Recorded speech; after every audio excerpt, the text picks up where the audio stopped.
Bulletin के आगाज में सबसे पहले बात कर लेते हैं मुल्तान टेस्ट की। कौमी टीम बुरी तरह नाकाम हुई है। इंग्लैंड के हाथों बदतरीन शिकस्त। इंग्लैंड ने पाकिस्तान को एक इनिंग्स और 47 रन से शिकस्त दी है। 823 रन के जवाब में कौमी टीम सिर्फ 220 रन पर ही ढेर हो गई। पाकिस्तान पहली इनिंग्स में 500 से ज्यादा रन बनाकर इनिंग्स से मैच हारने वाली पहली टीम बन गई है। सलमान अली आगा ने 63, आमिर जमाल ने 55 रन बनाए, जबकि 10वें खिलाड़ी इब्रार अहमद बुखार में मुब्तला होने के बायस बैटिंग करने ही ना आए। शान मसूद एक बार फिर फेल। मुसलसल 6 टेस्ट हारने का मुनफरिद रिकॉर्ड अपने नाम कर लिया। इंग्लैंड ने पाकिस्तान में मुसलसल चौथा टेस्ट मैच जीत लिया है। दूसरी इनिंग्स में पाकिस्तानी बैटर्स का फ्लॉप शो। टॉप ऑर्डर के साथ मिडिल ऑर्डर भी खेलना भूल गया।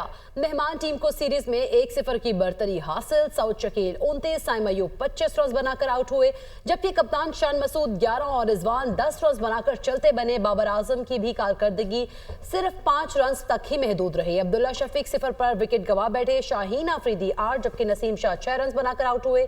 इंग्लैंड के जैकलिश ने 4 विकेट हासिल किए। इंग्लैंड के खिलाफ तारीखी शिकस्त पर कौमी टेस्ट कप्तान शान मसूद का कहना है कि अच्छी पोजीशन में आकर मैच हार गए। पहली इनिंग्स में अच्छा टोटल करने के बावजूद हम मैच नहीं जीत सके। जब तक आप 20 विकेटें नहीं लेंगे आप मैच नहीं जीत सकते। हमें मैच जीतने के लिए 20 विकेटें लेना होगी।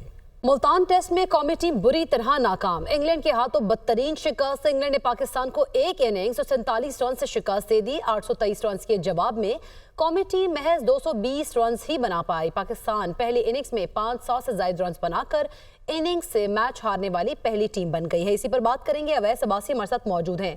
अवैस, आखिर पाकिस्तान क्रिकेट टीम को हो क्या गया है? चंद हफ्ते पहले बांग्लादेश के हाथों व्हाइट वॉश और अब इंग्लैंड ने भी कई रिकॉर्ड्स लगा छोड़े हैं।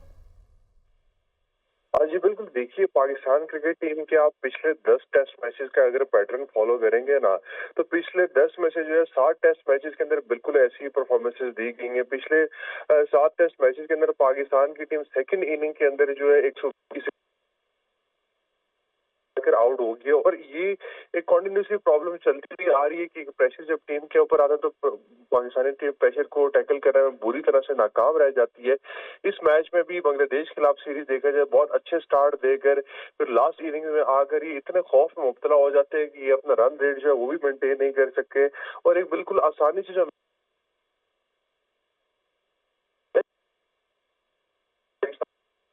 अवैस अब्बासी से रब्ता करने की कोशिश करेंगे। आपको बताते चलें कि सलमान अली आगा की जानिब से 63 रन बनाए गए हैं और आमिर जमाल ने 55 रन बनाए हैं। उनके अलावा 10वें खिलाड़ी की अगर बात करें इब्रार अहमद की, तो वो बुखार में मुब्तला हो गए थे, जिसके बायस वो बैटिंग करने ही नहीं आए। शान मसूद एक बार फिर से फेल हो गए हैं। मुसलसल 6 टेस्ट हारने का मुनफरिद रिकॉर्ड भी उन्होंने अपने नाम कर लिया है। और दूसरी इनिंग्स की अगर बात करें तो पाकिस्तानी बैटर्स की जानिब से एक बार फिर से फ्लॉप शो पेश किया गया। टॉप ऑर्डर के साथ मिडिल ऑर्डर भी खेलना भूल गए। अवैस अब्बासी हमारे साथ ही मौजूद है। अपनी बात को कंटिन्यू कीजिएगा प्लीज। जी बिल्कुल, देखिए मैं यही कह रहा था कि पाकिस्तानी टीम ने इस दफा भी ट्रैक जो बनाया, विकेट बनाई, वो अपनी मर्जी के मुताबिक बनाई। बिल्कुल फ्लैट विकेट थी, बिल्कुल बैटिंग विकेट थी। अब ये आप पीछे से अगर फॉलो करें तो हमेशा पाकिस्तान ने जब भी अपनी मर्जी के मुताबिक विकेट भी बनाई है, उसके बावजूद भी लास्ट इनिंग्स के अंदर आकर ये हार जाते हैं। पाकिस्तानी टीम के अंदर कोई ऐसा डर बैठा हुआ है कि जो जिसकी इन्हें समझ में नहीं आती कि अगर बड़ा टारगेट सेट हो जाता है या कोई भी टीम है, इवन के बांग्लादेश जैसी टीम से भी जो है ये हार जाते हैं। इसके पीछे देखिए बहुत से फैक्टर्स जो है वो लागू हैं। एक तो सबसे पहले जो है हमने बहुत ज्यादा बात की टीम की पिछले मैचेस के अंदर भी कि टीम की कॉम्बिनेशन सही नहीं है, टीम की कैप्टनसी के हवाले से बहुत से तहफुजात थे लोगों के। उसके अलावा टीम का स्ट्रक्चर पिछले 2 साल के अंदर जो है 3 चेयरमैन चेंज हुए, उसके बाद पूरी मैनेजमेंट चेंज हुई है। तो पाकिस्तानी टीम के प्लेयर्स जो है वो सिर्फ अपनी परफॉर्मेंस एनहांस करने के लिए खेलते हैं। उनकी ये जो टीम वर्क वाली एफर्ट जो है वो उनकी नहीं होती, और ये टेस्ट क्रिकेट के अंदर जो है हम बहुत बुरी तरह जो है बैकलैश के शिकार हैं। एक अर्से से ही चल रहा है। लास्ट टेस्ट चैंपियनशिप भी हमने बुरी तरह हारी, उसके बाद जो है ये टेस्ट चैंपियनशिप के अंडर ही जो मैचेस चल रहे हैं, और इसमें इस दफा हमें लगता है कि हम सबसे नीचे आएंगे, क्योंकि अपनी मर्जी की विकेटें बनाकर अपने होम ग्राउंड के अंदर जो है टीमें जो दूसरी मुल्क की टीम जो कि फास्ट ट्रैक्स में खेलने की आती है, उन्हें बुलाकर भी जो है हम इस किस्म की परफॉर्मेंसेस देते हैं। तो एक बहुत बड़ा सवालिया निशान है। इसमें आप ये नहीं कह सकते कि प्लेयर्स वैसे यकीनी तौर पे सवालिया निशान भी है, लेकिन अगर हम पिच की ही बात करें, पाकिस्तानी टीम जब खेलती है तो पिच डेड हो जाती है, और उसी पिच के ऊपर जब इंग्लैंड ने खेला है तो ट्रिपल सेंचुरी भी दाग दी गई है। जी बिल्कुल, देखिए अब देखिए पाकिस्तान ने जो है एक बड़े स्मार्टनेस के साथ जो है किया था कि इन्होंने पिचेस अपने मुताबिक बनाई थी। पाकिस्तान के बैट्समैन को जो है एक बड़ी इनिंग्स रिक्वायर्ड थी, उन्हें जो है सेट होने के लिए उनका कॉन्फिडेंस काफी अर्से से शेकन था, तो उन्हें सेट होने के लिए जो इस किस्म की विकेट्स और इस किस्म की इनिंग्स रिक्वायर्ड थी। लेकिन उसके बावजूद भी अब देखें पहली इनिंग्स के अंदर तो जो है मैच जो है एज अकॉर्डिंग टू प्लान गया, बड़ी इनिंग्स डेवलप करने में कामयाब हो गए। लेकिन अब दूसरी इनिंग्स के अंदर बुरी तरह से जो है वो सारे यकीनी तौर पर दूसरी इनिंग में भी पाकिस्तानी बैटर्स की जानिब से फ्लॉप शो भी पेश किया गया। वैसे बासी आगाह करे थे, आपका शुक्रिया। मुसलसल नाकिस कारकर्दगी, शान मसूद को टेस्ट की कप्तानी से हटाने का इम्कान। शान मसूद को इंग्लैंड के खिलाफ टेस्ट सीरीज के बाद कप्तानी से हटाया जाएगा। कौमी टीम की सिलेक्शन कमेटी का इजलास आज होगा। उसामा गौरी स्पोर्ट्स रिपोर्टर हमारे साथ मौजूद हैं। जी उसामा, अभी तो एक टेस्ट मैच हुआ है और इसी के बाद ही ये बात भी सामने आना शुरू हो चुकी है कि अब शान मसूद को हटा दिया जाएगा। जी बिल्कुल, बतौर कप्तान शान मसूद की मुसलसल नाकिस कारकर्दगी के बाद शान मसूद ने बतौर कप्तान अब तक 6 टेस्ट मैचेस में हिस्सा लिया और 6 के 6 मैचेस ही बुरी तरह हारे। और इसके बाद ही अब जरा का ये कहना है कि शान मसूद को इंग्लैंड के खिलाफ जारी टेस्ट सीरीज के बाद कप्तानी से हटाया दिया जाएगा, जबकि नई सिलेक्शन कमेटी का अभी आज ऐलान कर दिया जाएगा। वजूद में आने वाली नई सिलेक्शन कमेटी की आज मीटिंग होगी। मीटिंग में नए कप्तान के हवाले से सिफारिशात मरतब की जाएगी, मजीद मुशावरत की जाएगी। और जरा का ये कहना है कि व्हाइट बॉल कप्तान के साथ साथ ही टेस्ट के नए कप्तान का ऐलान भी किया जाएगा। और शान मसूद की बतौर कप्तान मुसलसल नाकिस कारकर्दगी के बाद पाकिस्तान क्रिकेट बोर्ड के जो बड़े जराए हैं उनका ये कहना है कि शान मसूद को टेस्ट सीरीज में जारी जो इंग्लैंड में पाकिस्तान और इंग्लैंड की जारी है, मुल्तान में एक टेस्ट हो चुका है जिसमें पाकिस्तान को बेहतरीन शिकस्त का सामना करना पड़ा। दूसरा टेस्ट भी 15 अक्टूबर से मुल्तान में खेला जाएगा, जबकि तीसरा टेस्ट पिंडी में वहां पर शेड्यूल है। और इस सीरीज के बाद शान मसूद को मुसलसल नाकिस कारकर्दगी के बाद इस टेस्ट मैचेस की कप्तानी से हटा दिया जाएगा और नए कप्तान के हवाले से मुशावरत जो है वो आज शाम से शुरू कर दी जाएगी।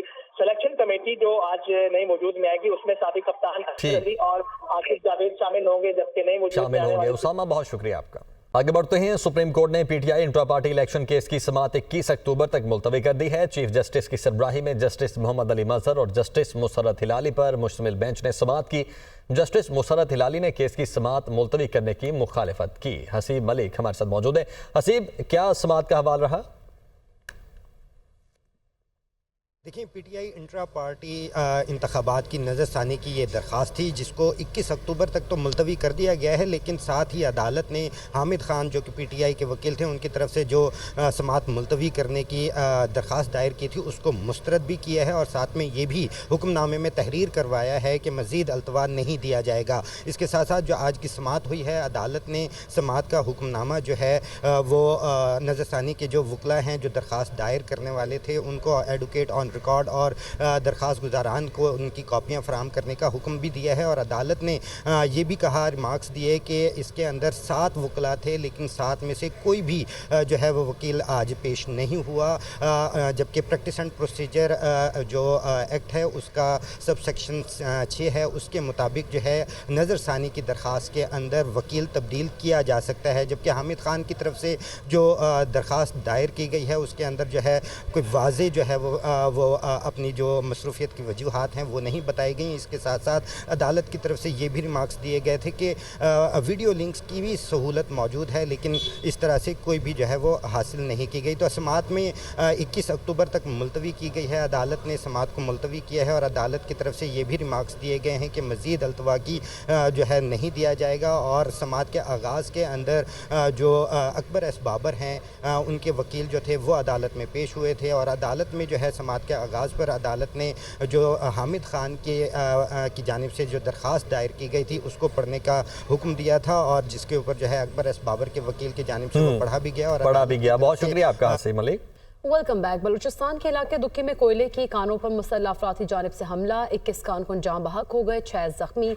हमलावरों ने कारकुनों पर दस्ती बम और रॉकेट बरसा दिए। हमलावरों ने कोयले की कान में इस्तेमाल होने वाली मशीनरी को भी जला के रख दिया। कानकरों की लाशों और जख्मी हॉस्पिटल मुंतकिल कर दिए गए हैं। जाँ बहक होने वाले कानकरों का ताल्लुक कुचलाक, पशीन और किला सैफुल्लाह से है। 5 साल के दौरान घरेलू सारिफिन के बिजली बिलों में 200% से जायद का इजाफा हुआ है। जून 2020 में 400 यूनिट्स वाले सारिफिन का बिल 6,780 रुपए था। जून 2024 में वही बिल 19,000 तक जा पहुंचा है।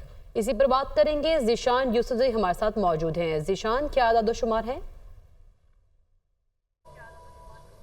देखें इकरा, जो बिजली के बिल है उसमें 5 सालों के दौरान 200% से ज़ायद का इजाफा हुआ है और ये जो इजाफा है जो अदाद शुमार दिए गए हैं फ्यूल कॉस्ट एडजस्टमेंट इससे अलग है और वो हर माह की अलग होती है।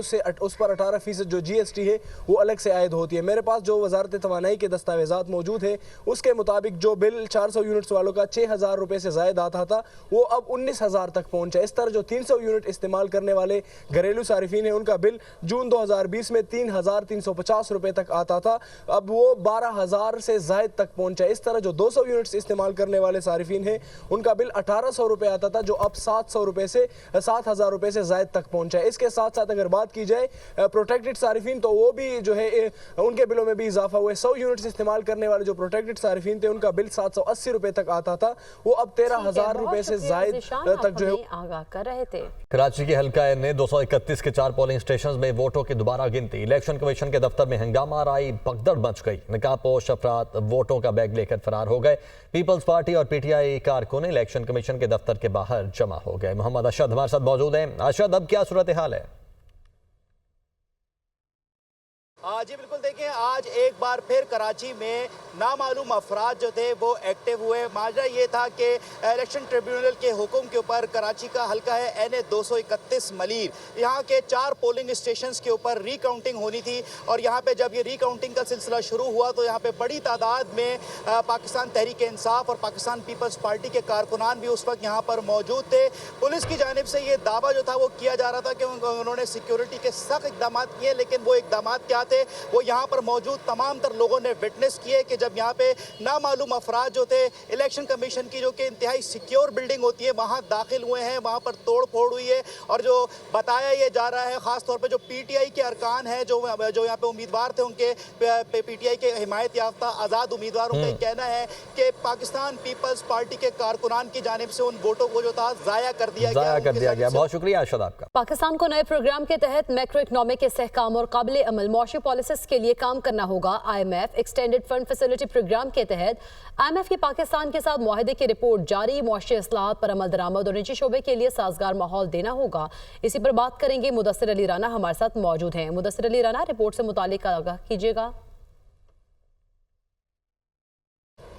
जी, हालिया ही पाकिस्तान और IMF के दरमियान जो एक्सटेंडेड फंड फैसिलिटी कर्ज प्रोग्राम तय पाया है उससे मुतालिक IMF की रिपोर्ट जारी कर दी गई है। इस रिपोर्ट में पाकिस्तान और IMF के दरमियान जो कर्ज मुआहदे की टर्म एंड कंडीशन है वो तमाम बता दी गई हैं। लेकिन बदकिस्मती से अगर देखें तो पाकिस्तान और IMF 25वें प्रोग्राम में है और 25वें प्रोग्राम में होते हुए जो इससे कबल प्रोग्राम में टर्म एंड कंडीशन पाकिस्तान पर आयद की जाती थी, इस प्रोग्राम में भी मोस्टली वही टर्म एंड कंडीशन अप्लाई करने के लिए पाकिस्तान से IMF ने मुतालबा किया है। अगर देख लिया जाए तो IMF ने अपनी इस रिपोर्ट में कहा है कि रवां माली साल के दौरान पाकिस्तान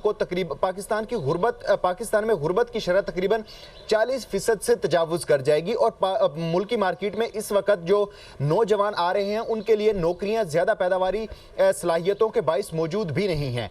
IMF की जानिब से ये रिपोर्ट में कहा गया है कि पाकिस्तान को अगर गुर्बत कम करनी है तो इसके लिए जो तखफीफ गुर्बत के इकदाम हैं उनको उठाना होगा और उनके लिए अहम इकदाम। मुदस्सिर अली राना, आप हमें आगाह कर रहे थे।